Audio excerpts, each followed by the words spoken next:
তুমি কি জানো উম্মত, আমি 23টা বছর টানা তোর জন্য কেঁদেছিলাম উম্মত। আমি এমন কাঁদা কাঁদছি রে উম্মত তোদের জন্য।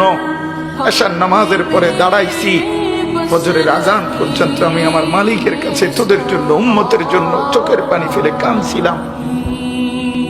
আমার এত চোখের পানি তোর দিল গলাইতে পারলো না। আমি তায়েফের পাথরের আঘাতে আমার পিঠটা চালনির মতো ছিদ্র ছিদ্র হয়ে গেছে রক্তে। আমি বুকে পেটে 2টা পাথর বাঁধছি ক্ষুধার কষ্টে। আমি উহুদের দান শহীদ করা রক্তে উহুদের ময়দানে পড়েছিলাম বেহুশ হয়ে।